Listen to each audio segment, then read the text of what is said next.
شربي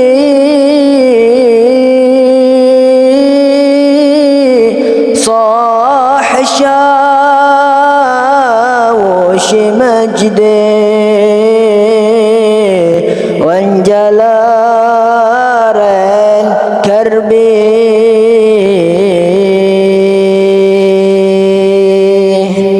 يا رياح الصفاح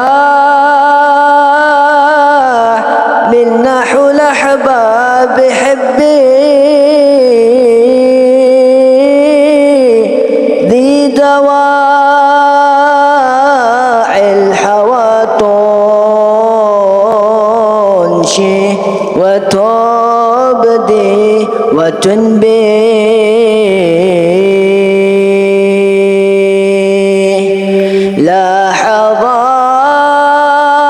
لحظاتني عنايات نور عين المربي أحلى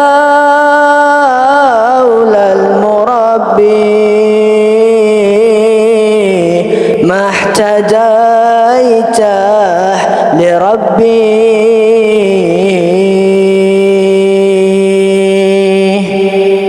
أهلا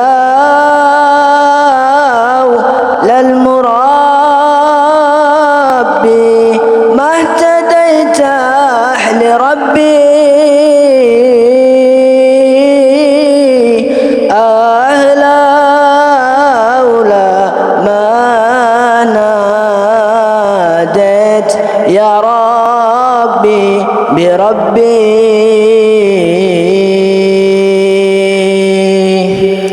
شو دواعي تدعو والملبي يلبي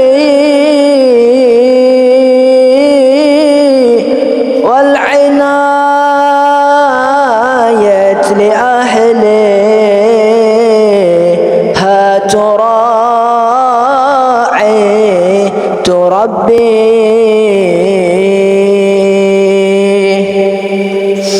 ذات لاحظ في شرقي وحازه بقربي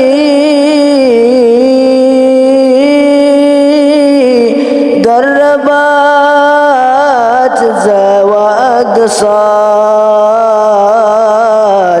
ذا بعقل المربي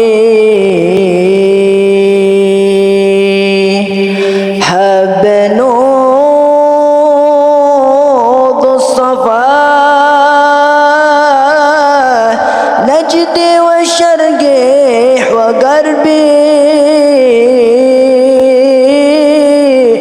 بحر من كان في صفي وساير لصحبي أو مشى في الطريق أو سعى في ركبي أو سلك مسلكي أو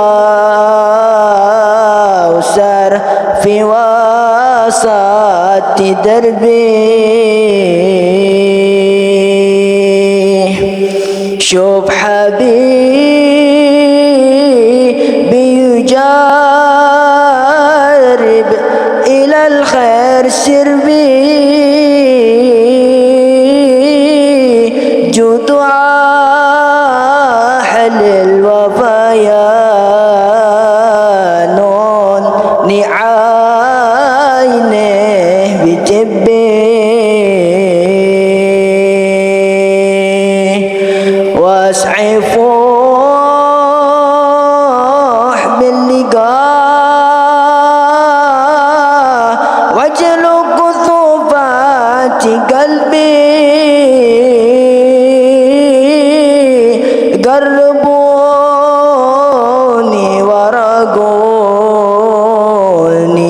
مع خير حسبي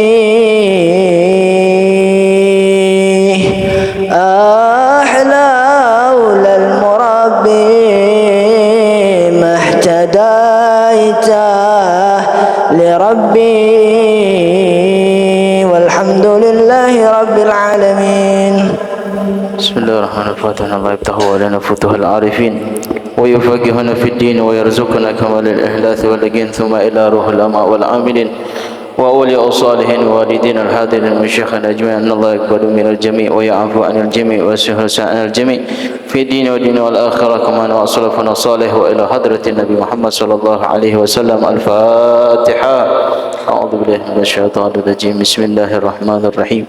الحمد لله رب العالمين الرحمن الرحيم مالك يوم الدين إياك نعبد وإياك نستعين اهدنا الصراط المستقيم صراط الذين أنعمت عليهم غير المغضوب عليهم ولا الضالين آمين.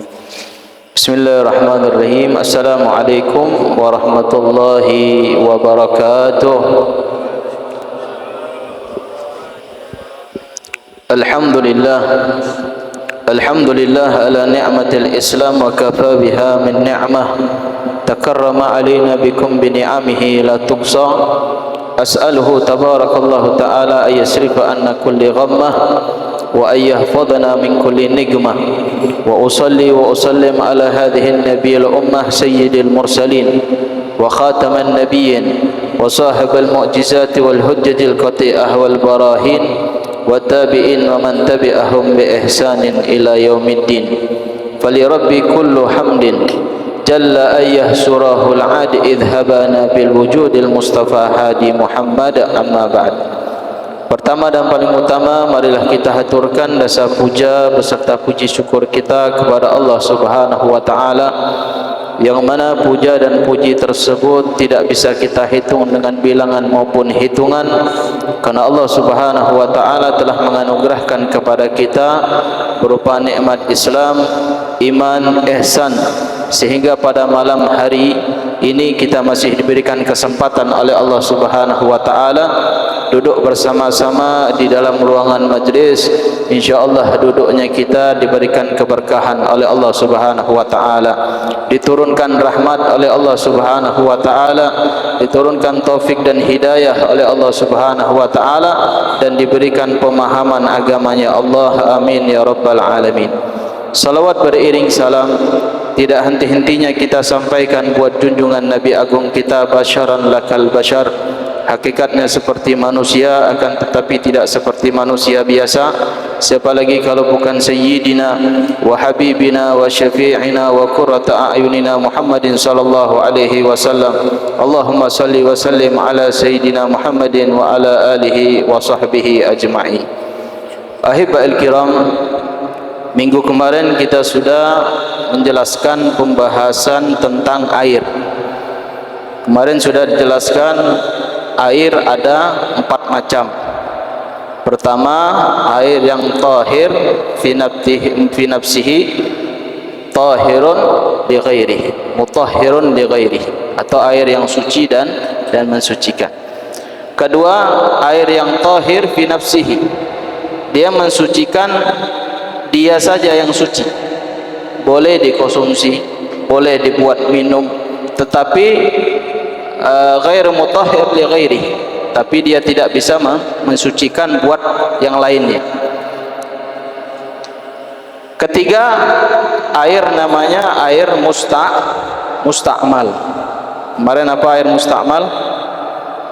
Mastu'mila fima la budda minhu, sesuatu yang digunakan, dipakai dengan pakaian atau basuhan untuk sesuatu yang wajib. Basuhan seperti wudu, basuhan pertama itu basuhan wajib, yang kedua, ketiga itu basuhan sunnah. Begitu juga mandi janabah. Ketika kita mandi janabah, ketika niat jatuh air dari atas kepala kita turun ke bawah, rata semua air menggenangi tempat seluruh anggota badan, maka air basuhan yang pertama menjadi musta'mal. Basuhan yang kedua, yang ketiga itu tidak musta'mal. Seandainya kalau kita tampung basuhan kedua, basuhan ketiga dari wudu ataupun mandi janabah, boleh tidak dibuat wudu? Boleh. Dibuat mandi janabah juga boleh. Karena kondisi sikon, kalau daerah Arab itu, tidak semua daerah Arab itu ada air. Apalagi kita di Indonesia bil khusus, kadang 3 hari 1 minggu aja tidak hujan, itu air kering. Nah, itu antisipasinya boleh, jangan terlalu israf berlebihan di dalam menggunakan air. Nah, ini diharamkan oleh Nabi kita Muhammad sallallahu alaihi wasallam. Walau likabir iqtarafa, biarpun kita mencedok airnya di mana, di lautan atau di sungai yang luas. Berlebih-lebihan menggunakan air di dalam berwudu, di dalam ibadah, ini dimakruhkan oleh syariat. Maka tidak boleh kita berlebihan. Hatta makan saja kita diatur oleh Nabi kita Muhammad sallallahu alaihi wasallam. Apa kata Nabi? Ats-tsulus li syarab, wa ats-tsulus li akal, wa ats-tsulus li tanaffus. Nabi sallallahu alaihi wasallam mengatakan sepertiga untuk minum, sepertiga untuk makan, sepertiga untuk bernapas. Kalau kita orang Indonesia pas kondangan, Masya Allah, lauknya berapa? 2, 3, ada kerupuk masuk kerupuk, ada kari kambing masuk kari kambing, ada ayam masuk ayam, ada rendang masuk rendang, ada gado-gado masuk juga gado-gado. Masya Allah, lengkap. Nah, Nabi kita Muhammad SAW mengajarkan pada umatnya tidak boleh kita makan berlebihan. Nah, itulah kadang-kadang kalau yang hobi makan berlebihan itu nanti ada kolesterol, darah tinggi, apalah asam lambung dan yang lainnya. Karena kenapa? Asam lambung misalnya, biasa dia makannya banyak, pagi 2 piring misalnya, besok pagi stop dia makan, itu otomatis perutnya kenapa? Karena lambungnya sudah dimasuk sesuatu, jadi dia mekar. Nah, ketika kosong itu terasa lapar. Ala kulli hal. Nah, ini kenapa Nabi SAW mengajarkan kepada umatnya, untuk tidak berlebihan dari segala macam hal, urusan duniawi, urusan akhirat. Mau sholat misalnya, contoh, anak pengen sholat malam ini, sholat tahajud 1000 rakaat misalnya. Malam itu 1000 rakaat, malam besok sampai dia meninggal tidak ada sholat lagi, sholat tahajudnya. Kata Nabi SAW, khairul a'mal adwamuha wa in qal, sebaik-baik amal itu dia dawam, continue, biarpun sedikit. Kita kan kadang pengen baca wirid, pengen wirid ini, wirid ini. Kita ngaji juga pengen sekali, kalau bisa 1 malam khotam semua misal. Setelah khotam besok tidak baca lagi. Sholat kayak gitu juga. Nah, itu sekedarnya, dia ada butuh proses. Misal antum sholat witir 3 rakaat, malam besok tambah lagi, malam besok tambah, malam besok tambah. Ketika sudah dapat husul nikmah di dalam ibadah, jangan stop. Sudah ketemu titik kenikmatan dalam ibadah, itu jangan berhenti. Terus, biarpun dalam keadaan sakit, dalam keadaan yang mendesak, dalam keadaan yang banyak pekerjaan, ini diterusin. Insya Allah nanti bakal diberikan oleh Allah kenikmatan dalam ibadah.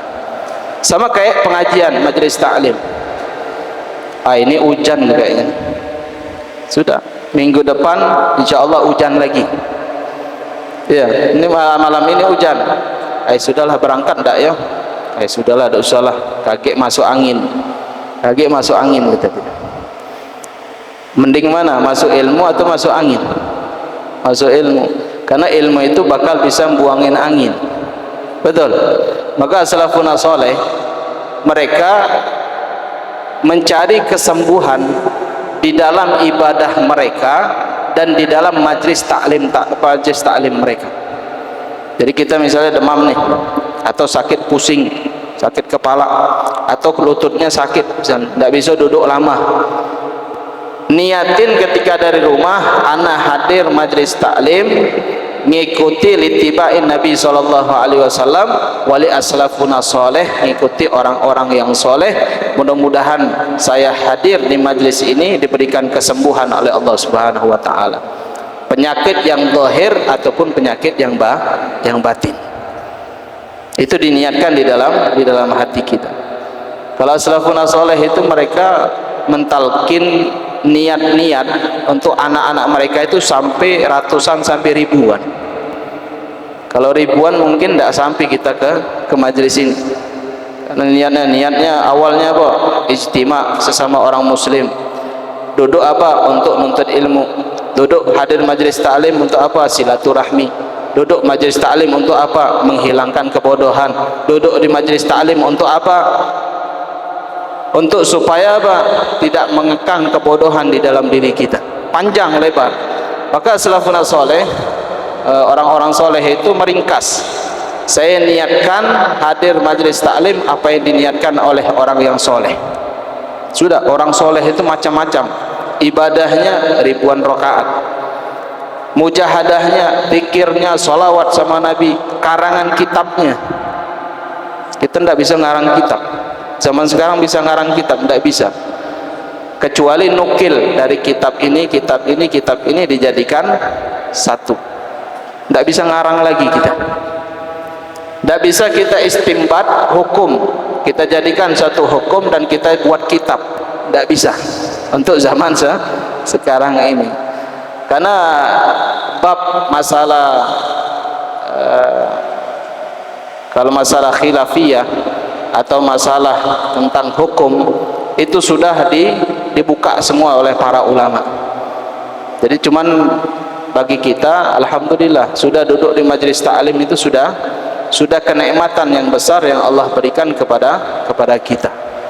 Itu alhamdulillah. Jadi nikmat itu jangan kita sia-siakan. Sudah enak duduk di majelis ta'lim, sudah mantap, istiqomah, insyaallah Allah Subhanahu wa taala akan memberikan ilmu malam ya'lam. Ilmu yang tidak kita ketahui nanti akan diberikan oleh Allah Subhanahu wa taala.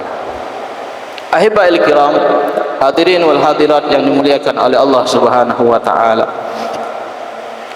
Jadi intinya kalau mau ibadah jangan terlalu banyak-banyak. Ya, jangan ngikut. Ini ada si fulan ibadahnya rajin, ana mau ngikut, tidak masalah. Fastabiqul khairat, berlomba-lomba dalam kebaikan. Kalau kita mampu, kalau kita tidak mampu jangan dipaksakan.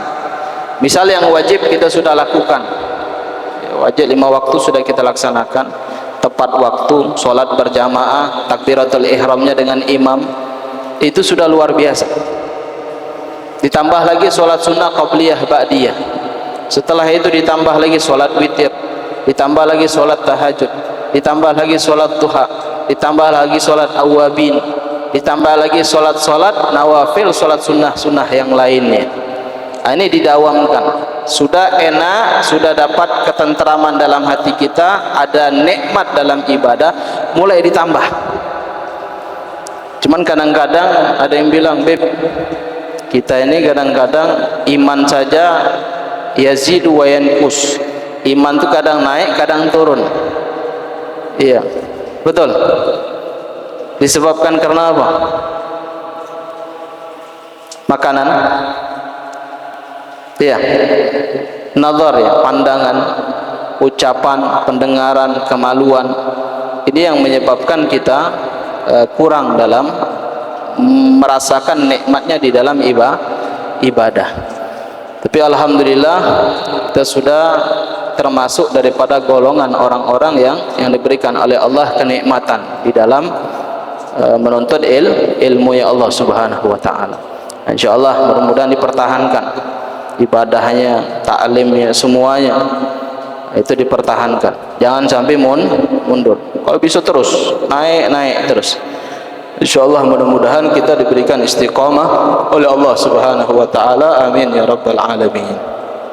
Ahibbail kiram, hadirin wal hadirat yang dimuliakan oleh Allah Subhanahu wa taala. Terakhir ma'un najis. Air najis, air najasah. Memang dia asalnya najis. Ada PR enggak? Apa PR-nya? Sumur yang kemasukan najis mughaladhah. Najis mughaladhah itu al-kalbu wal khinzir wa ma tawallat min ahadihima. Anjing, babi ataupun peranakan antara anjing dan babi. Dari mana Bib kok bisa peranakan antara anjing dan babi? Misal contoh, zaman sekarang ini kan ada kawin silang pakai suntikan. Jadi sperma hewan tadi, sapi misalnya diambil, sperma yang jantannya disuntikkanlah di rahimnya si khinzir, babi tadi, suntik. Sekian bulan lahirlah persilangan antara sapi dan babi, atau persilangan sapi dengan kalb, anjing. Keluarlah anaknya, badannya seperti badan babi tapi kepalanya kepala sapi. Pernah tengok? Belum? Nah, itu kejadian. Wa matawalad min ahadihima. Kalau zaman dulu kan tidak mungkin sapi kawin sama khinzir ya, sama babi atau sama anjing, tidak mungkin, karena sapi lebih tinggi dia. Nah, kalau disuntik, diambil spermanya, dimasukkan, dia bakal jadi. Ala kulli hal, masuk hewan tersebut ke dalam sumur. Ketika masuk dalam sumur, kita kan biasanya nyedot air pakai sanyo atau bukan mesinnya, disedot masuk dalam tetmon. Ketika mau mandi, kita lihat airnya kuning, sudah itu ada bulu-bulunya, lepas bulu, dicium bau. Apa hukumnya? Hukumnya najis mughaladhah. Bagaimana cara kita membersihkan najasah tersebut? Ala kulli hal, bil mukatsarah. Bil mukatsarah ini, misal kita punya sumur manual. Kalau sumur bor tidak mungkin masuk khinzir ya, babi sama anjing tidak mungkin, kecuali kalau sumur yang digali manual, masuk dia nyebur, mati. Ketika mati sekian hari baru berubah airnya. Bagaimana supaya dia suci sumurnya dan keran-kerannya dan tetmon yang di atas itu menjadi suci? Bil mukatsarah, dengan syarat ain najasahnya diambil dulu. Bangkai babi atau anjingnya diambil, dibuang. Itu biasanya sisa masih bulu-bulunya. Kayak mana Beb bulu-bulunya, Beb? Maafu atau tidak? Bulunya itu kalau dibanyain airnya, dimasukkan lagi air, lebihkan daripada 2 kula lebih, maka air tersebut menjadi suci. Apakah harus pakai debu atau pakai tanah? Tidak harus pakai debu dan pakai tanah. Karena kenapa? Karena asal air tersebut keluarnya dari tanah. Sudah cukup disedot saja, disedot. Cuman kadang-kadang kita was-was ya. Yang was-was ini yang repot. Sah tak ya wudunya ya? Mandinya sah tak? Ini kadang airnya dibuat masak juga malahan. Kadang kita lagi makan, tengok bulu-bulu itu geli nih. Ya, bulu kalab, khinzir itu misalnya masuk. Atau ada yang lainnya lah, atau hewan burung atau ayam yang mati di dalam sumur. Kalau hewan-hewan seperti itu kan jarang ya di daerah kita. Atau ayam masuk ke dalam. Sudah bil mukatsarah, dibanyakkan airnya. Itu otomatis ketika airnya sudah banyak, lebih dari 2 kula, maka airnya menjadi suci. Tidak harus pakai debu ataupun tanah, sudah cukup. Pernah kejadian belum?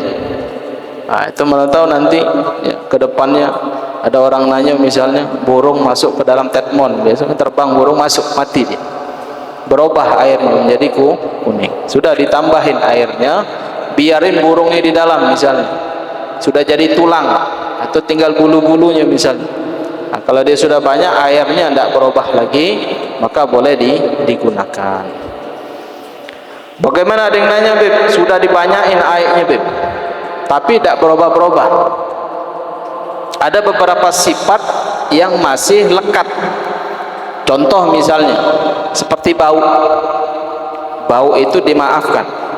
Bau kalau ada salah satu sifat, yang pertama kan pertama apa tadi kemarin, walaunuhu warnanya, wa ta'muhu rasanya, setelah itu warihuhu baunya. Kalau salah satu masih ada yang lengket, itu dimaafkan. Kalau dia dua, misalnya bau sama warna, itu belum dimaafkan. Sudah dibanyakkan lagi airnya. Apalagi zaman sekarang tidak repot. Misalnya kemasukan hewan itu sudah sedot kering, dibuang, besok kan airnya bakal keluar lagi, tambah lagi. Nah, itu lebih antisipasinya. Tapi kalau diperbanyak, dilebihkan airnya lebih dari 2 kula, maka ma'fu dimaafkan, boleh untuk bersuci, untuk wudu, untuk mandi, untuk dikonsumsi, diminum dan dimakan. Ada lagi? Yang apa? Air susu kemarin? Sudah ada jawabannya? Belum? Al-Imam Al-Adni. Imam Al-Adni ini beliau karomahnya ketika masuk di kota Aden, karena abahnya beliau wali. Al-Imam Al-Adni ini wali. Jadi wali itu tidak bisa dia bertempat di satu tempat, dia harus misah di wilayah tempat lain. Sama kayak wali kota misalnya. Ada tak wali kota di Jambi 2? Ada wali kota. Atau presiden Indonesia 2 presiden? Tidak, pasti sih sikap. Sama seperti aulia, seperti wali minal aqtab, wali kutub itu dia tidak bisa gabung di satu tempat. Maka Al-Imam Al-Adni hijrah ke Aden. Itu di antara karomahnya. Banyak cerita kisah-kisah beliau. Di antara karomahnya adalah hujan susu. Karena zaman itu para ulama, pahala ahli-ahli sufi, itu ahli-ahli sufi di zaman itu, Masya Allah.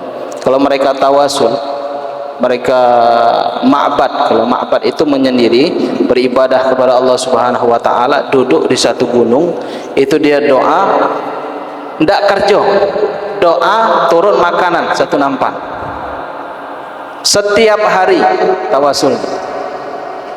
Percaya? Percaya?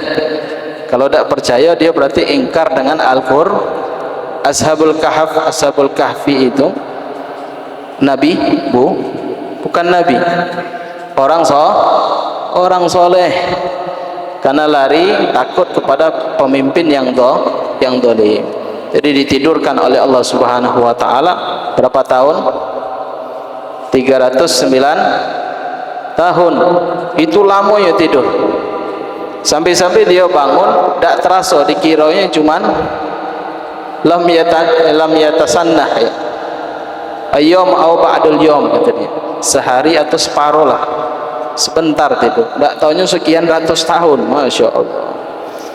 Ini seorang yang soleh, bukan nabi, tapi orang soleh yang ditunjukkan oleh Allah Subhanahu wa ta'ala. Maka dalam akidah kita ahlu sunnah wal jamaah, kullu majaza karamatan lil wali, kullu majaza mu'jizatan lin nabi, jaza karamatan li wali. Semua yang sah di dalam mukjizat para anbiya diberi Allah apa? Mukjizat. Begitu juga para aulia, para walinya Allah Subhanahu wa ta'ala diberikan karomah. Apakah semuanya dapat? Tidak. Apakah harus orang alim yang dapat? Tidak. Tapi dengan syarat orang yang menjadi wali harus orang yang berilmu, ilmu syariat. Karena Allah hendak menjadikan seorang walinya Allah minal jahil, daripada orang-orang yang bodoh. Kayak mana mau jadi wali, wudunya salah-salah, berantakan. Mandi junub ditanya apa niat mandi junub, tidak tahu. Tiba-tiba jadi wali. Lucu nih, aneh itu, lucu. Nah, jadi Allah tidak menjadikan seorang daripada umatnya Nabi Muhammad SAW minal awliya kecuali daripada orang yang alim. Jadi pembahasannya ketika beliau doa hujan susu, seluruh kota Aden itu semuanya mereka dapat hujan susu. Sampai sekarang ada di museumnya, disimpan di museum itu di kota Aden, ada di museumnya bekas susu daripada karamatnya Al-Imam Al-Adni. Misalnya kita contohkan, kebetulan ada yang nampung ya pakai tetmon misalnya, air susu dari karomah tadi, boleh tidak dibuat wudu atau mandi junub? Boleh atau tidak? Kan dari langit.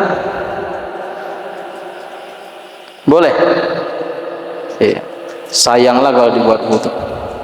Ya, sayang dibuat wudu.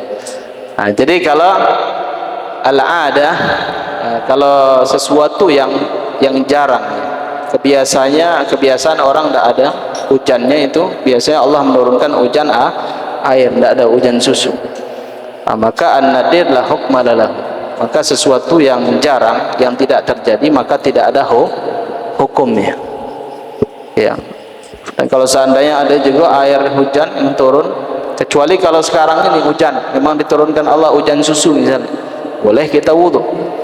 Atau sirup misalnya, sirup turun hujan sirup, masya Allah, tiap hari kita tinggal wadahin, kasih gulung sama es batu. Itu nikmat yang Allah berikan. Sama seperti Bani Israel. Bani Israel itu diberikan keunggulan oleh Allah Subhanahu wa taala daripada kelompok-kelompok yang lain. Dari umat-umat yang lain Allah berikan kekhususiatan Bani Israel. Maka itu kerjaannya ngebom Palestina itu ya. Apa namanya? Israel. Nah, itu dilebihkan daripada umat-umat yang lain, Israel. Karena kenapa diberikan Allah kelebihan kecerdasan? Karena dia makannya dari surga, manna wa salwa. Manna wa salwa itu diturunkan Allah untuk Bani Israel, itu berbentuk seperti burung yang sudah terpanggang, tinggal disantap, tinggal makan. Buah-buahan dia mau langsung diturunkan oleh Allah Subhanahu wa taala. Maka dia punya otak cerdas. Tapi jangan mikir kecerdasan orang Israel. Itu cerdasnya tukang tipu. Ya, orang Israel itu tukang tipu dia. Saking cerdasnya, maka nipu orang dia. Jadi kalau orang Israel buat perjanjian dengan orang Islam, tidak usah dipercaya. Itu sudah disebutkan dalam Al-Quran oleh Allah Subhanahu wa taala. Dan penyebab daripada Bani Israel ini, makanan-makanan kita di rumah basi, itu sebabnya orang Israel. Awalnya manna wa salwa ini tidak boleh disimpan oleh Allah, langsung turun, langsung dimakan. Orang Bani Israel ini disimpan sama dia, disimpan, alhasil menjadi basi. Itu sebab makanan kita sekarang kalau lebih sehari dua hari basi. Itu disebabkan orang Bani Israel. Itu asal muasal makanan kita basi. Ahibba'il kiram, hadirin wal hadirat yang dimuliakan oleh Allah Subhanahu wa taala. Jadi yang sesuatu yang nadir, la hukma lahu, tidak ada hukumnya. Boleh tak wudu? Tidak boleh. Karena kenapa? Karena ada muhakkamah, karena ada kebiasaan, itu yang dihukumin. Biasa turun air hujan, tidak ada turun air susu. Misalnya ada talang bakung ini, kalau seminggu sekali hujannya hujan susu seminggu sekali misalnya. Selain itu tidak hujan susu, tidak hujan biasa. Boleh dibuat wudu? Boleh. Ala kulli hal. Sudah ada soal lagi? Tidak. Nah, sekarang kita masuk pembahasan mujibatul ghusli sittatun. Sesuatu yang mewajibkan mandi itu ada 6. Pertama yang mewajibkan mandi, ilajul hasyafati fil farji, masuknya hasyafah fil farji, masuknya kemaluan ke dalam kemaluan perempuan. Ini yang menyebabkan mandi. Apa dalilnya, Beb? Dalam hadis Nabi sallallahu alaihi wasallam, "Idzal taqa khitanan faqad wajabal ghusl." apabila bertemu antara dua khitan laki-laki dan khitan perempuan maka wajib mandi. Apakah syaratnya ketika jima berhubungan harus keluar spermanya atau tidak? Tidak. Ketika bersentuhan masuk, kalau bahasa kitanya kamroh ya. Kamroh itu helmnya. Jangan kepala, helm. Helmnya masuk ke kemaluan perempuan maka wajib mandi. Paham? Ya, ini wajib mandi. Tidak harus keluar spermanya laki-laki ataupun perempuan. Ini dalam hadisnya Nabi SAW yang diriwayatkan oleh Imam Muslim. Ala kulli hal. Ini disebutkan di sini bahwasanya al-hasyafah, al-ilat usul al-hasyafah qadriha min fakidiha. Misalnya ada yang nanya, Beb, ada yang tidak punya helmnya, Beb, cuman batangnya, Beb. Ya, misalnya. Ya, misal. Cuman biasanya ada helm semua kan? Ya. Jadi misal kepotong dia, punya kemaluan. Mungkin waktu kecil pas sunat masal, ya dipegang sama orang tuanya lasak, dikiroi kulut, tak tahu kepalanya. Terputus kepalanya tadi. Ini kayak mana hukumnya? Kan di sini kan disebutkan dukhulu hasyafah fil farji, masuknya kepala helm ke kemaluan. Ini tidak ada helmnya, Beb. Jadi batasnya bagaimana? Nah, di sini kalau faqidiha, kalau dia tidak punya helm, dia batasan yang dipotong itu. Misalnya yang kepotong gini misalnya. Nah, ini yang kepotong. Nah, ini batasannya yang kepotong. Helmnya kira-kira batas mana? Batas unmulah ini nah, misalnya. Nah, sudah diukur, Beb. Nah, kalau dia masuknya segitu, maka ya wajib mandi. Nah, tapi jangan terlalu dipikirin ya. Ya sudah. Jadi kalau dalam ilmu fikih ini ya kita pembahasannya bukan porno ya. Bukan jelaskan sesuatu yang jorok, enggak. Ini hukum di dalamnya.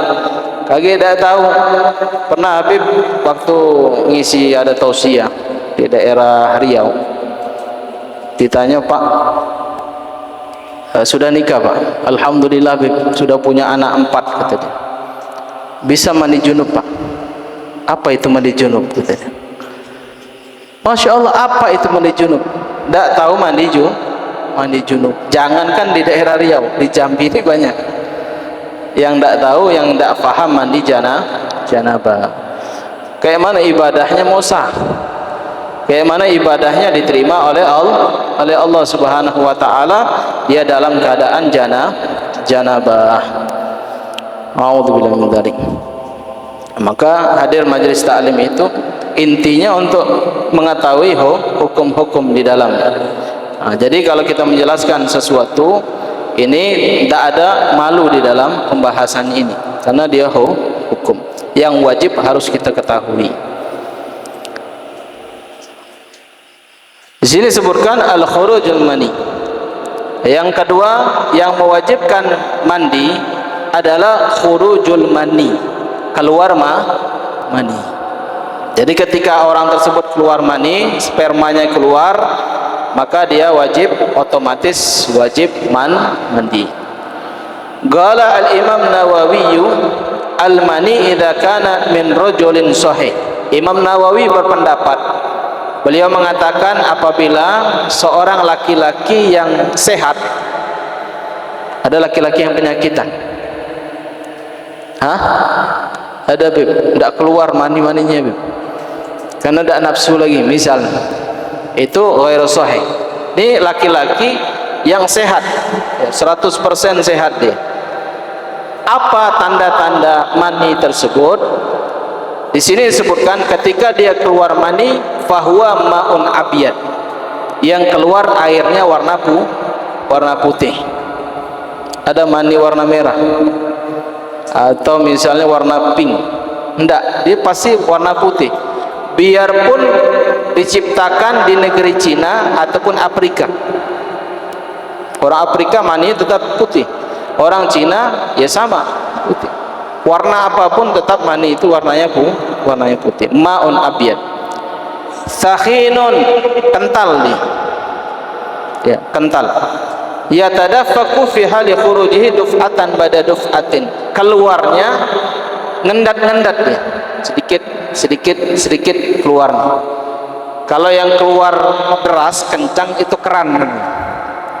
Keran itu kan kencang nih. Kalau mani tanda-tandanya duf'atan bada duf'atin. Sedikit, kalau bahasa kita apa ya? Cerit kayak itu nah. Itu keluar. Kalau laki-laki wa yakhruju bi syahwatin, keluarnya ketika syahwat. Ada yang bilang, "Beb, ana kalau keluar mani ndak syahwat keluar, Beb." Misalnya, berarti dia apa? Rajulun ghairu sahih.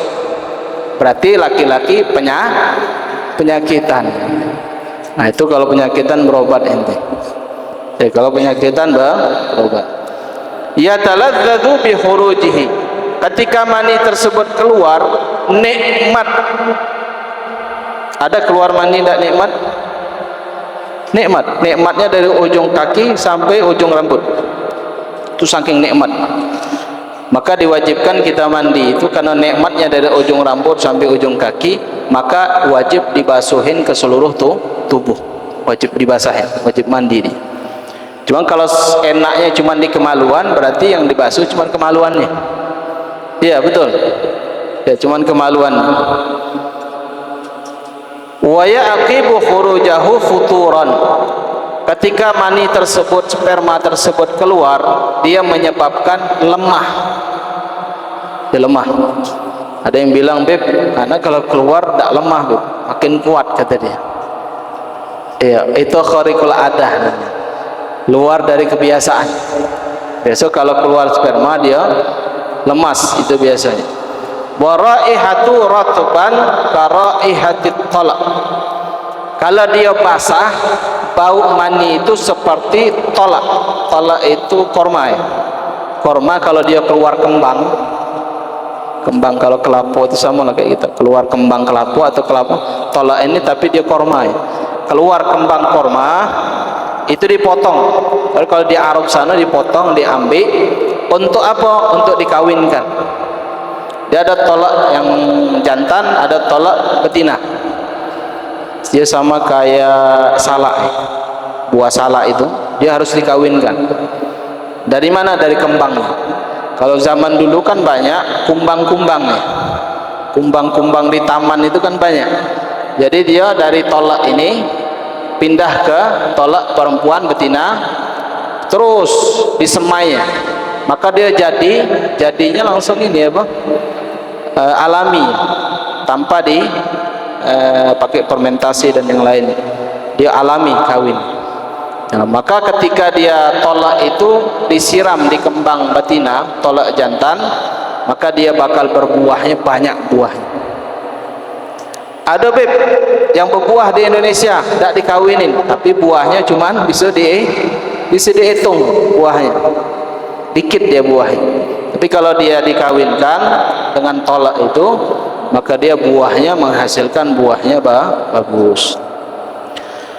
Ini tolak itu kalau kita pencet nih, dia bakal berair, kita cium baunya seperti bau mani.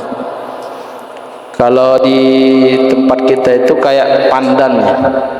Pandan itu kalau kita giniin, cium itu baunya seperti bau mani.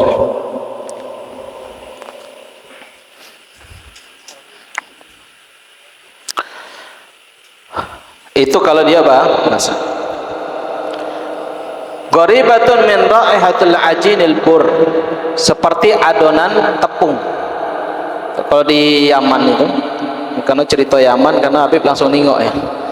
Di Yaman itu kalau orang ngadon tepung buat roti, itu pakai tangan ditinju.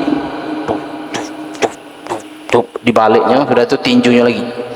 Itu di Yaman. Maka tapi yang anehnya orang Indonesia yang paham selain kita, itu kalau tegak ketika dari tasyahud atau tegak dari rokaat dari duduk di antara dua sujud itu kadang naik ke atas, tangannya di kepal gini. Kalau di sana tukang roti yang ngepal tangan ini. Ya Habib Bahri ini petinju bukan bapak ini, tukang roti juga bukan, naik ke atas, rakaat kedua, bos, seakan-akan dia lebih hebat. Ini naudzubillah min dzalik. Jadi ketika kita sholat, ya kita pasrahkan diri kita kepada Allah Subhanahu wa taala. Kita ini adalah hamba makhluk yang lemah. Jangan sok-sokan ente kayak mau pusat. Nah, kecuali kalau tukang roti. Kalau tukang roti ala kulli hal diperbolehkan. Ada kan sering kita nengok kan? Sering. Tanya habis sholat, habis salam, tanya, Pak, Bapak tukang roti Pak ya? Iya.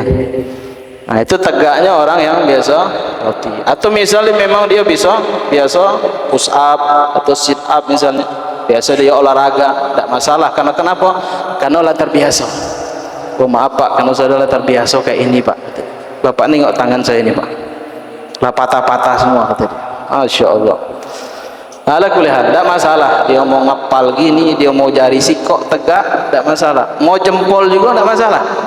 Atau jari kayak gini, tidak masalah. Nah, tapi lebih mimbabit tawadhu, kita merendahkan diri kita, ya kita bersumpuh, ya bersimpuh di hadapan Allah Subhanahu wa taala, itu lebih afdal dan lebih utama.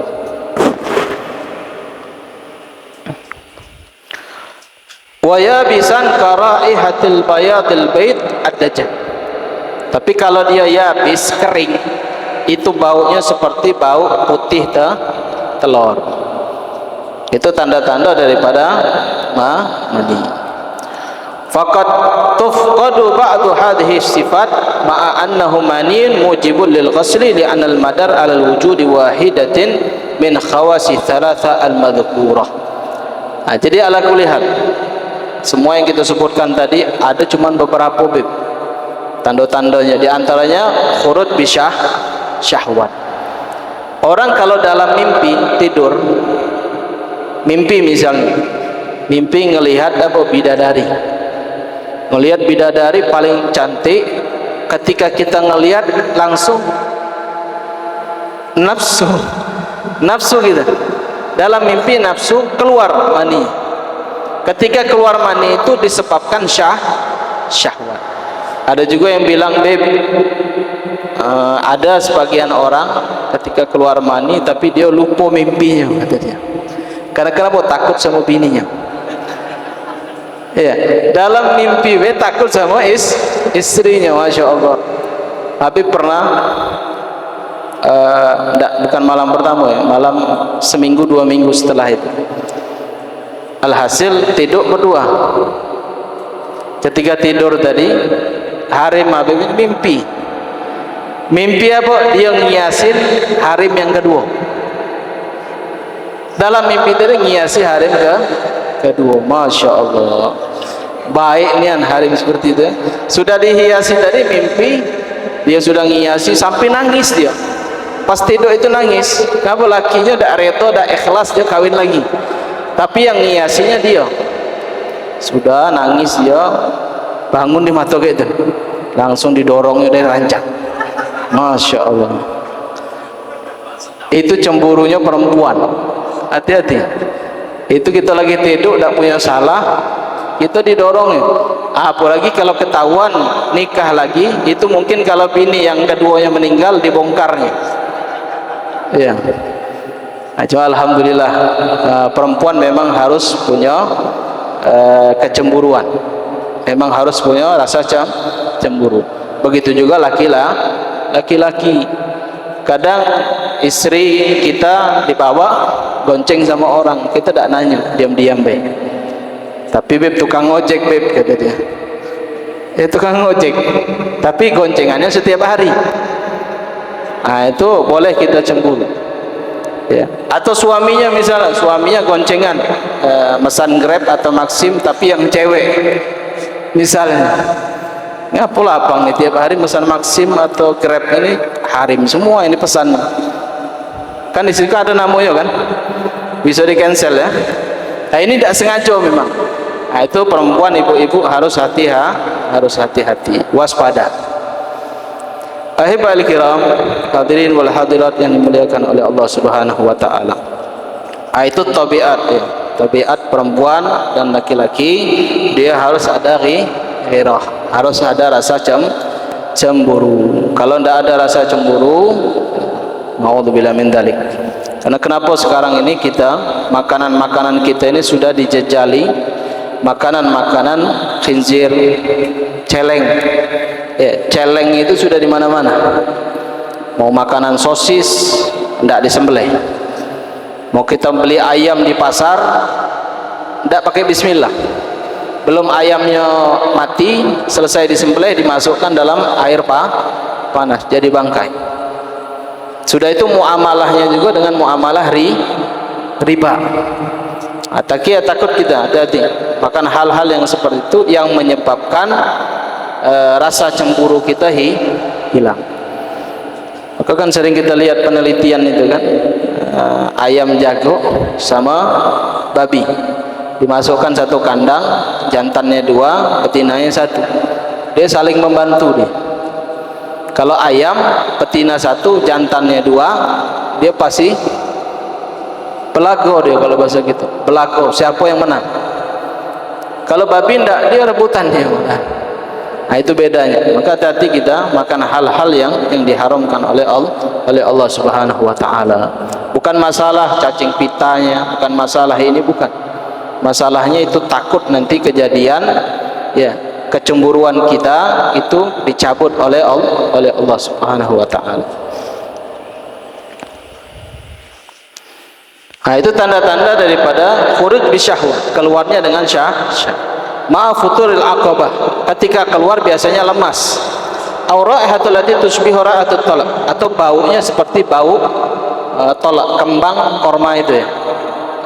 Kira-kira lah kayak bau pandan, kayak bau ini apa, pemutih itu.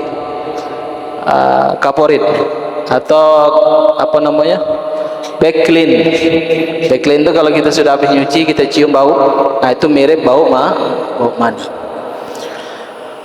Wa khuruju bitadaffu, dan keluarnya sedikit-sedikit.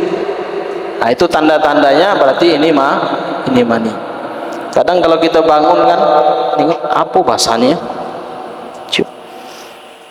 Oh, ini bau ini kayaknya bau backlin. Bau backlin, tapi ditengok sarungnya tadi tidak luntur. Kalau backlin biasanya luntur. Bau tadi. Sudah tuh ditengok lagi lengket kayak gitu. Nah, itu berarti tanda-tanda mani. Ala kulli hal. Jadi ada pembahasan di dalam mani ini. Kayak mana seandainya ketika kita tidur di malam hari, kita tidur. Kalau zaman dulu rumah-rumah datuk nenek-nenek kita dulu kan rumah kayu ya. Rumah kayunya yang tidak ada apa namanya ini? Iya. Pelaponnya, atapnya tidak ada. Dia langsung kayu. Kadang-kadang kita nengok ada botol di atasnya. Iya, ada bendera merah putih.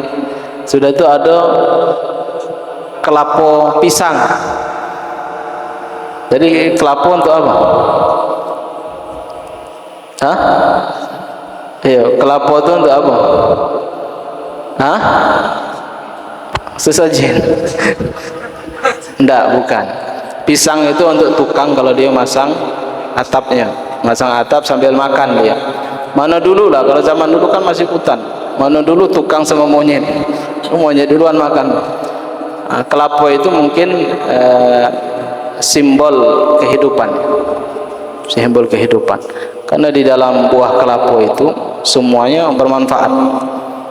Luarnya, batoknya, sabutnya, airnya, sudah itu pelepahnya semuanya digunakan. Nah, kalau zaman dulu kalau kemanten pasti pakai pelepah kelapa kan. Zaman sekarang tidak ada lagi, jarang. Nah, jarang banyak sawit, ya sudah pelepah sawit boleh juga. Yang penting untuk hiasan. Zaman itu untuk hiasan. Nah, jadi ada tanda-tanda kehidupan dan manfaat di dalam. Itu untuk mengajarkan kita. Dan bendera juga kayak itu. Bendera pisang, kalau pisang untuk dimakan. Ya. Sama kayak air, misalnya bekas baca Yasin atau baca burda atau baca maulid digantung di atas rumah, tidak masalah. Jangankan di atas rumah, di leher ente pun boleh. Ya, ada yang sebagian orang bilang tak boleh, bid'ah. Tidak diajarkan Nabi. Memang tidak diajarkan Nabi, tapi yang dibaca itu kalimat-kalimat thayyibah, kalimat-kalimat yang bagus. Ahibal kiram, hadirin wal hadirat yang dimuliakan oleh Allah Subhanahu wa taala. Jadi rumah zaman dulu itu tidak ada plafonnya. Jadi kalau biasanya terbang kan antara maghrib isya itu kali lawar tidur di situlah dia, ada anaknya banyak. Kadang kita tidur di bawah kasur, kita pakai sarung. Ketika tidur dia lagi berhubungan misalnya, lagi berhubungan badan misalnya.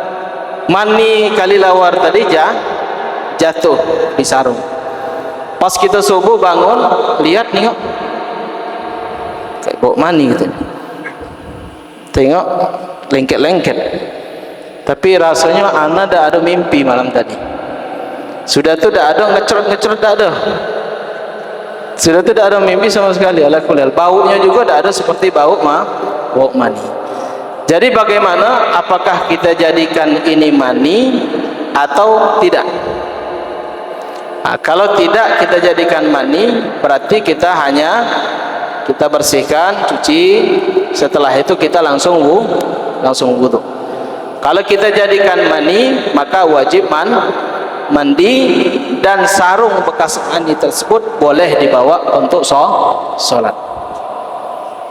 Boleh dibawa sholat, karena Nabi SAW ketika di bed Sayyidatuna Aisyah, beliau ada mani di sarung beliau, itu dikerok maninya. Jadi menunjukkan bahwasanya mani itu suci. Mani itu suci. Nah, jadi boleh kita jadikan mani, silakan. Mau dijadikan bekas ya, berhubungan intim kali lawar tadi jatuh, boleh, tapi sarungnya tidak boleh kita bawa sholat. Setelah itu mani, ada juga namanya wadi, ada juga namanya madhi. Ada madhi pakai zal, madhi. Ada wadi. Apa itu mani dan wadi? Di sini ulama menyebutkan bahwasanya perbedaan antara mani dan wadi, di sini disebutkan taharatu ala sifan kana dalam ghaliban ay khalis amal ma'ul abyad raqiq allazid kharij ila syahwa. Jadi di sini airnya keruh ya, warna airnya keruh. Setelah kharij ila syahwa, kapan keluarnya? Ketika syahwat. Maaf ngomong, misalnya dia buka HP, kan zaman sekarang ini kan buka YouTube, yang keluar harim misalnya. Nengok harim dari tengok nafsu. Ketika nafsu keluar mati tadi. Ya, keluar mati. Bila syahwatin, tanpa syahwat ataupun tanpa syahwat. Wala dafkin, dan dia keluarnya tidak seperti mani, dia keluar baju. Wala yaqibuhu futuran, ketika keluar tidak cantik. Fahuwa madiyun, ini adalah madi. Sudah simpelnya, ketika ngelihat sesuatu yang membangkitkan syahwat, itu dia biasanya keluar. Ya, ingat sesuatu yang syahwat itu dia keluar biasanya di ujungnya, dia agak keruh. Ada juga yang bening ya, bening agak keruh. Itu dia, ini najis hukumnya najis. Kayak mana beb, seandainya kena sarung, kena celana, misalnya kena baju, sarung, celana, bajunya wajib harus dicuci. Tidak boleh dibawa sholat. Yang tahu siapa? Pribadi masing-masing. Ente jalan tadi syahwat tak, nafsu tak? Tidak mungkinlah kalau jalan-jalan nafsu misalnya, melihat pohon nafsu misalnya. Iya, atau ngelihat nenek-nenek nafsu misalnya, naudzubillah min dzalik. Kan zaman sekarang kan banyak orang sama pohon nafsu dia. Iya, boneka nafsu, nengok guling nafsu, naudzubillah min dzalik. Nah, itu tanda-tanda dikatakan adalah mati. Ada juga wadi namanya. Wadi itu apa? Ma'un abyad sakhin. Nah, ini air warna putih tapi dia kental. Al-kadir, kentalnya keruh. Alladzi la raihata lahu, dia tidak ada bau. Kharij akibal bol, kapan keluarnya? Ketika selesai kencing. Terkadang kita kencing terakhir, maka disunnahkan untuk neter, disunnahkan neter atau dekhem. Baru diurut dikit supaya sisa-sisanya keluar. Ini biasanya habis kencing, kalau diurut sedikit itu biasanya kalau keluar. Ini namanya wadi. Wadi ini hukumnya najis. Dan begitu juga terkadang dia bisa keluar indah hamli syai'in tsaqil, ketika membawa beban yang berat. Ketika bawa beban yang berat, maka dia ketika kita buang kencing dia keluar dia. Nah, itu namanya apa? Wadi. Madhi dan wadi hukumnya adalah najis, dan mani hukumnya adalah suci. Inti bayangkan seandainya kalau syariat Nabi Muhammad ada yang mengatakan mani itu najis, tidak boleh kita masuk masjid, kecuali masuk masjid mandi dulu. Sudah mandi, cuman kalau dia bilang najis, bekas mandi tadi airnya netes, najis masjidnya. Nah, jadi mani itu hukumnya adalah suci. Dalam mazhab kita Imam Syafi'i. Alhamdulillah. Pertama tadi ilaju hasyafah fil farji, masuknya kepala helm ke kemaluan perempuan.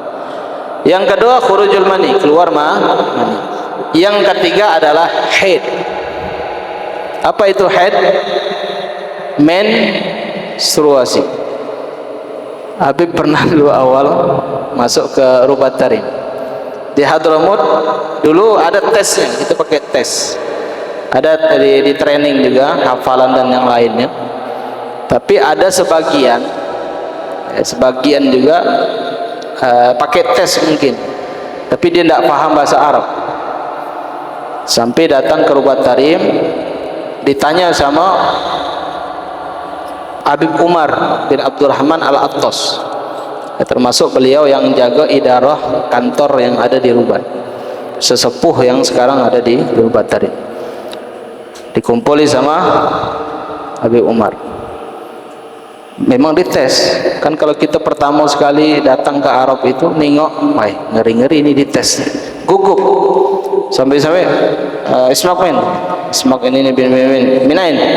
Akhirnya ada satu santri bilang, hal hatta ya walad, bahasa Arabnya terjemahnya, apakah ente head wahai anak laki-laki, kata dia. Naam syekh, kata dia. Masya Allah, dengan semangat dia bilang, iya syekh saya head, kata dia. Akhirnya semuanya ketawa semua, dikira dia head itu sunat, kata dia. Padahal haid itu khusus kataballah ala banati Adam. Ini khusus diperuntukkan oleh Allah Subhanahu wa taala untuk anak perempuan keturunan daripada Nabi Allah Adam alaihissalam. Ada beberapa perempuan yang tidak haid. Siapa? Sayyidatuna Fatimah, itu tidak haid. Siapa lagi? Siti Maryam. Siapa lagi? Siti Asia. Tapi kalau ada yang muktamadnya mengatakan Siti Fatimah itu tidak haid. Jadi kalau dalam ilmu kedokteran, kalau perempuan yang tidak haid itu biasanya penyakitan, pengecualian Siti Fatimah. Karena kenapa Siti Fatimah itu? Siti Fatimah ini Sayyidatuna Khadijah, Rasulullah itu makan buah-buahan dari surga. Jadi hasil daripada makan buah surga itu, maka menimbulkan keturunan seperti Siti Fatimah itu suci, tidak ada haidnya sama sekali. Itu Allah Subhanahu wa taala mensucikannya. Maka kalau kita sering baca Yasin itu, innama yuridullahu liyudhhiba ankum rijsa ahlal bait wa yutahhirukum tathhira. Di situ disebutkan ahlul bait. Jadi ahlul bait akan disucikan oleh Allah Subhanahu wa taala sesuci itu ahlul baitnya. Bagaimana zuriat keturunan Nabi sallallahu alaihi wasallam. Kalau atasnya dijamin oleh Allah kesucian, maka bawah rentetan ke bawahnya bakal ikut. Itu yang menjamin adalah Allah Subhanahu wa taala. Jadi ada sebagian orang pahamnya bilang tidak, itu bukan zuriat Nabi, khusus itu ahli Nabi. Beda ahli Nabi sama zuriatnya Nabi, memang beda dalam bahasa, tetapi jalur darah, jalur nasabnya sama. Kalau seandainya innama yuridullahu liyudhiba ankum rijsa ahlal bait itu ngapa tak dimansuh, tak dihapus di zaman Nabi? Karena ahlul bait kan zaman itu Nabi tahu Sayyidina Hasan bakal diracun, Sayyidina Husain bakal dipenggal, bakal tahu. Karena kenapa Nabi tahu bakal sulbi keturunannya itu muntasibina dinisbatkan kepada Siti Fatimah. Maka Al-Quran itu masih sampai sekarang dan sampai hari kiamat. Jadi kadang orang memahami ayat konteks Al-Quran itu cuma dohirnya saja. Nah, jadi nanti kalau ngelihat faham-faham yang seperti itu, yang nyeleneh itu tidak usah didengar, karena dia tidak pakai tafsir dan yang lainnya, itu pakai otaknya dia. Ala kulli hal. Jadi diantaranya adalah haid. Nanti ada pembahasan khusus tentang haid dan asma-asmanya, nama-nama haid.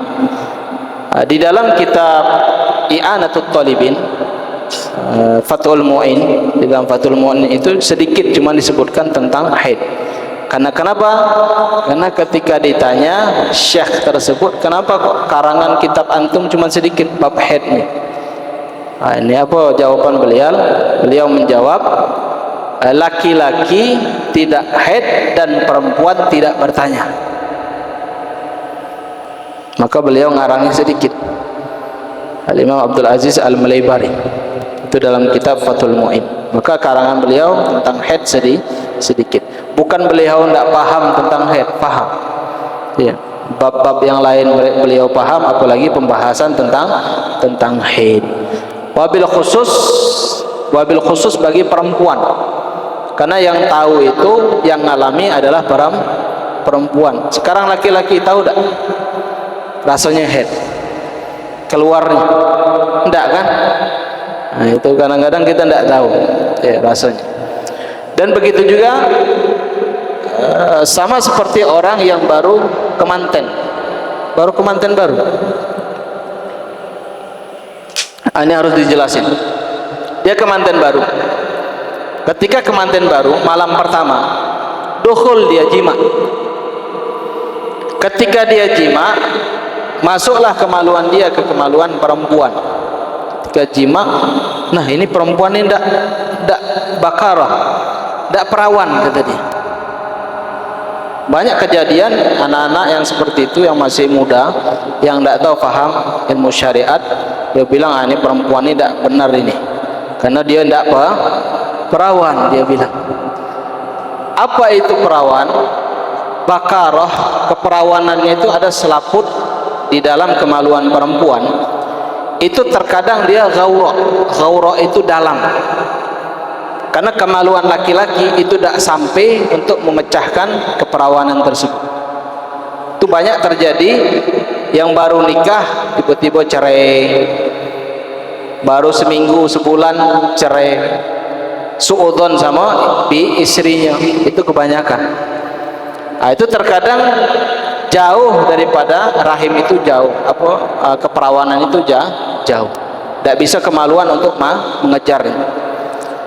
Ada juga disebabkan saktah, seperti jatuh. Perempuan ini riwayatnya pernah jatuh, manjat pohon jatuh misalnya. Nah, itu bisa menyebabkan juga hilang selaput darahnya. Ada juga disebabkan hiddatul haid, karena tajamnya darah haid. Darah haid.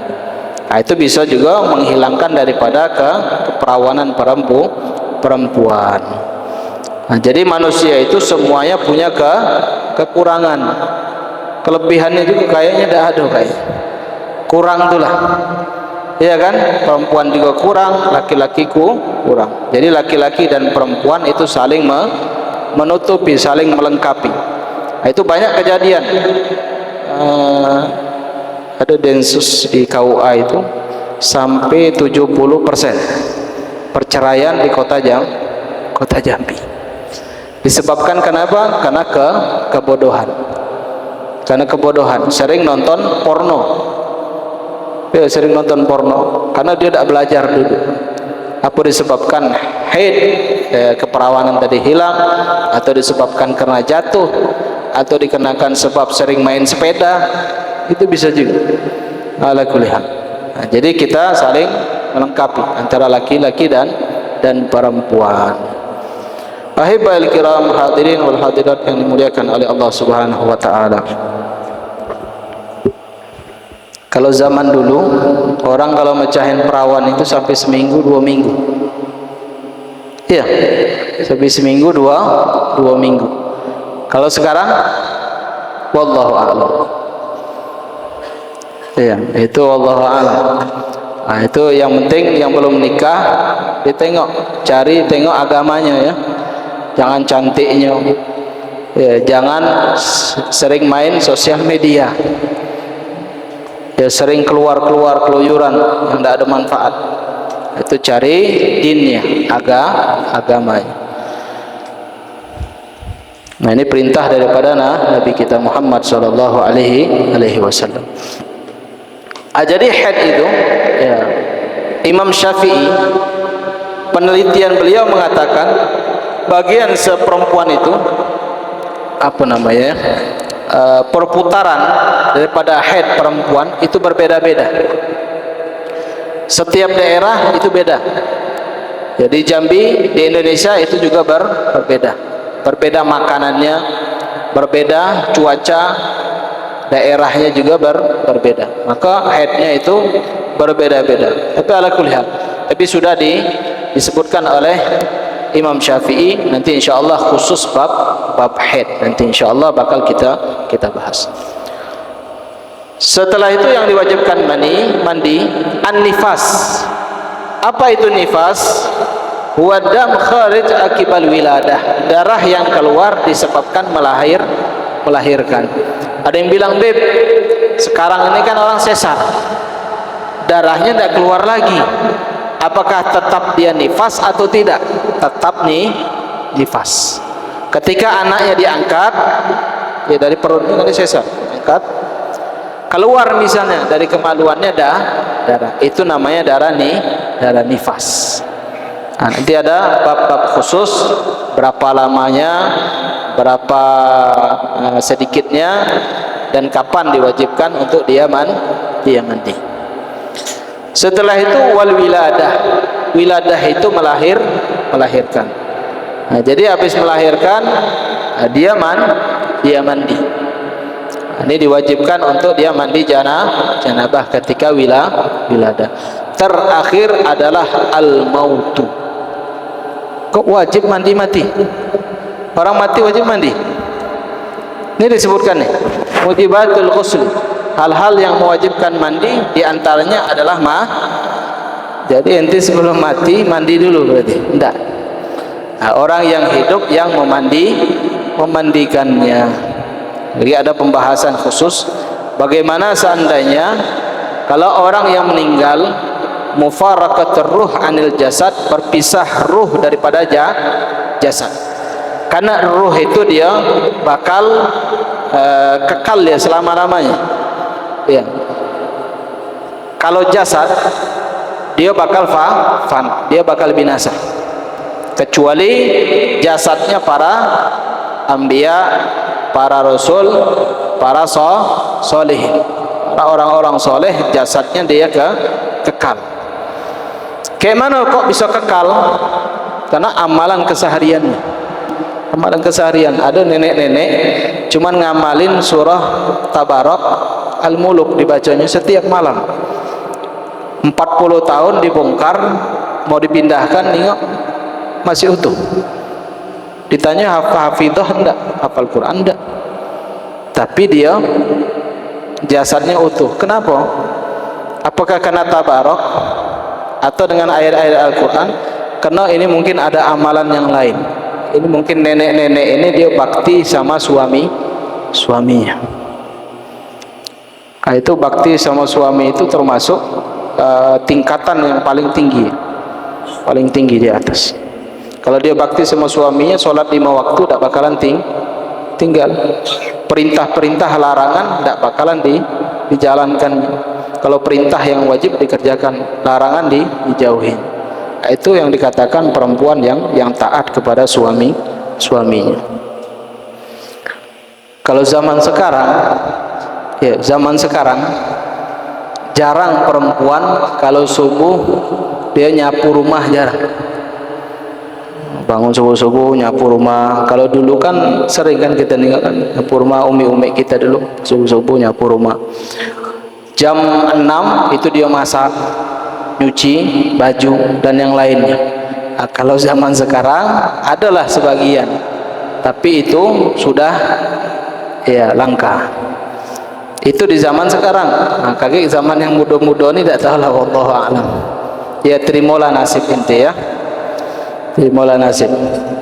Ya, malah Nabi sholat subuh, sholat dia udah tuh tidur lagi. Jangankan perempuannya, suaminya juga sama. Mudah-mudahan ya keluarga kita, anak-anak kita, keturunan kita mudah-mudahan diberikan keberkahan oleh Allah Subhanahu wa taala. Mudah-mudahan menjadi qurratu a'yun ya li qulubina, untuk hati-hati kita. Nah, itu diantaranya adalah mati. Jadi yang wajib memandikannya adalah orang yang hidup. Namanya fardu kifayah. Apabila seandainya di kampung tersebut tidak ada orang yang bisa mandikan mayit, maka dia nyari kampung sebelahnya. Ada ustadz yang bisa mandikan mayit jenazah? Kampung sebelah ada pak, kampung gitu ini tidak ada. Jangankan nak mandikan mayit, ningok mayit be takut katanya. Ada sebagian orang seperti itu, takut. Nah, sudah panggil kampung sebelah untuk mandikan. Kalau seandainya tidak ada sama sekali orang, kecuali ada satu orang yang bisa mandikan, maka ta'ayyan alaih, wajib bagi dia hukum. Bukan fardu kifayah lagi, fardu ain namanya. Kalau tidak ada yang mandikan. Nah, jadi tata cara nanti insya Allah kalau mandikan mayit hukumnya adalah fardu kifayah. Kalau tidak ada orang di kampung tadi yang memandikan, jadi hukumnya fardu ain. Nah, itu bagi yang mandikan. Tapi di Tarim, masya Allah, di Tarim itu ada satu aulia sulaha, umurnya hampir 100 lebih. Sebelum beliau wafat, masya Allah, sebelum beliau wafat ini beliau mandi dulu. Mandi sudah bersih. Setelah itu dia tidur, ruhnya dicabut.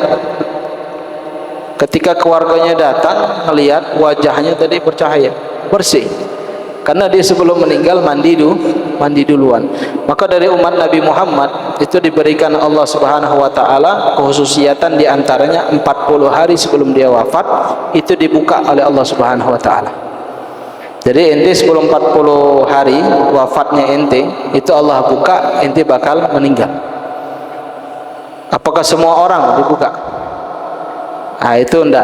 Ada orang-orang yang dikehendaki oleh Allah Subhanahu wa taala, tahu dia bakal wafat. Itu ada tanda-tandanya. Ala kulli hal. Nah, jadi daripada itu, sebelum maut datang, sebelum ajal tiba, sebelum umur kita lewat 40 tahun, ini ada yang lewat 40 sudah lewat. Tapi masih dalam keadaan taat, alhamdulillah. Ini ada ya orang umurnya sudah lewat 40 tahun, mainnya main judi, malam-malam main gaplek, cepak kata dia. Ya, meja itu dibanting sama dia. Ya, dia udah ada merasa terganggu dah. Yang terganggu orang yang dengarnya. Sudah tuh jepit-jepit sini. Untuk latihan ini kata dia. Latihan lagi kalau malaikat nyepit sudah kapalan gitu. Oh, sudah kebal. Ya sudah ya. hal-hal yang seperti itu ditinggalkan. Biasa megang apa, kartu, megang-megang yang lain itu pegang apa, tasbih, pegang tasbih. HP-nya dengerin Al-Quran. Sudah itu dengar qasidah, dengar salawat sama Nabi SAW. Maka dalam riwayat disebutkan, man wasala umruhu arba'ina sanatan, barang siapa yang umurnya sampai 40 tahun, lam tatub, dan dia tidak bertobat, an maksiatihi, daripada maksiatnya. Faja'a syaitan, maka syaitan datang ke hadapan orang yang umurnya lewat dari 40, lalu diusap, famasa wajhahu, diusap sama syaitan, hadza rajulun la yuflihu abadan, ini seorang laki-laki tidak beruntung seumur hidupnya. Jadi hati-hati, kalau sudah masuk 40, perbuatan-perbuatan maksiat, perbuatan-perbuatan yang tidak disenangi oleh Nabi Muhammad SAW, kita tinggalin. Nah, itu insyaallah mudah-mudahan kita tidak digolongkan oleh Allah daripada orang yang diusap wajah kita oleh syaitan. Sampai syaitan itu ngomong, hadar rajul, ini laki-laki, la yuflihu abadan, ini laki-laki yang tidak beruntung seumur hidup. Kalau sudah lewat 40, itu orang tidak bisa kayo lagi, Pak. Ya Bu ya. Kalau orang sudah lewat 40, dia mau kayo lagi itu tidak bisa. Dia mau kayo lagi misalnya, tidak bisa. Kalau dia 40, sudah lewat 40, di bawahnya tidak taat, maksiat terus, nah, ini takutnya mati dalam keadaan su'ul khatimah.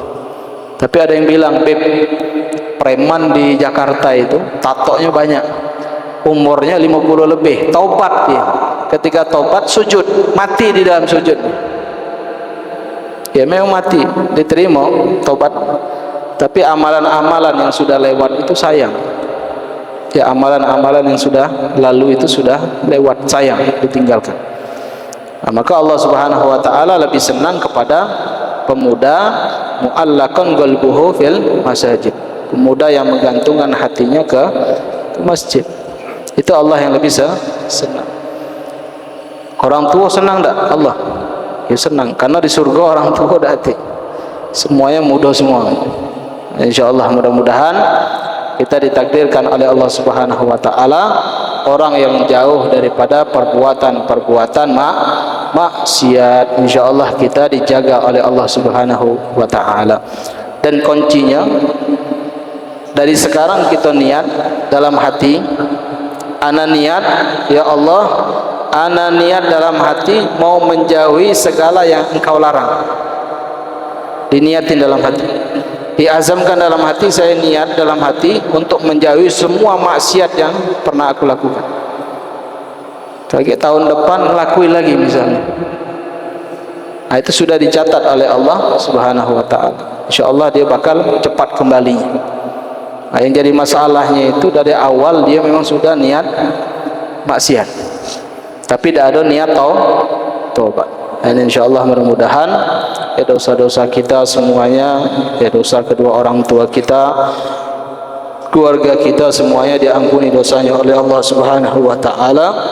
Insyaallah mudah-mudahan, amin ya rabbal alamin. Nah, ini pertanyaannya. Yang terakhir tadi adalah mati. Niat mandikan orang jenazah, kita mandikan, niatkan jenazah, ini hukumnya apa? Niat nawaitul ghusla li hadzal mayyit. Niatnya sunnah. Mandikannya hukumnya wajib. Wudukan mayit hukumnya niatnya wajib. Nawaitul wudu li hadzal mayyit ya fardhan lillahi taala. Niat kita niatin itu hukumnya wudu'innya hukumnya sunnah. Nah, jadi kalau orang mandikan jenazah itu ditanya. Jadi tanya, Pak, niat mandikan mayit apa, Pak? Wajiblah semua katanya. Kalau wajiblah semua masih aman, sah dia mandikan.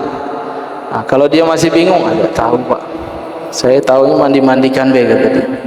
Dia pakai sabun gosok-gosok kata dia. Sudah ala kulli hal. Nanti insyaallah ada bab khusus tentang mayit dan jenazah dan haid, nifas dan wiladah. Insyaallah bakal kita bahas minggu depan. Wallahu a'lam bissawab. الفاتحة بنت القبول والإقبال والصلاح كل حال أن الله يغفر الذنوب ويسر القلوب ويستر العيوب ويبارك لنا ولكم في كل حال وفي الأهل والمال والإيال ويغفر لوالدينا ووالديكم وجميع المسلمين والمسلمات والمؤمنين والمؤمنات أن الله يتولانا بولايته وأن يحفظنا من شر بريته وأن يحفظنا بتكسيرنا في حقنا بحق أزواج حقوق الوالدين وفي الحقوق الجميع المسلمين أن الله يبارك لنا في أوقاتنا وساعاتنا وكلنا وإياكم من دير معصية إلا إذ طاعة ومن حال المسلمين أوجه معالي كل حاتم دنية كل حاتم مرضية ويشفي أمراضنا ويسهر دنية أعمارنا مع لطف العافية ويسين سابقنا خاتمنا وإلى حضرة النبي محمد صلى الله عليه وسلم. الفاتحة. بسم الله الرحمن الرحيم. الحمد لله رب العالمين الرحمن إياك نعبد وإياك نستعين اهدنا الصراط المستقيم صراط الذين أنعمت عليهم غير المغضوب عليهم ولا الضالين آمين. يا ربنا اعترفنا بأننا اقترفنا وأننا أشرفنا على لظى أشرفنا وتب علينا توبة تغسل كل حوبة واستر لنا الأورات وآمن الروعات واغفر لوالدنا ربي ومولودنا والأهل والإخوان وسائر الخلان وكل ذي محبة أو جيرة أو صحبة والمسلمين أجمع من ربي أسمع فضلا وجودا منا لا باكتساب منا بالمصطفى رسولنا بكل سول صلى وسلم ربي عليه عد الحب وآله وصحبه مداد تسي صحبه والحمد لله في البدء والتناحي والحمد لله رب العالمين والعفو منكم والسلام عليكم ورحمة الله وبركاته.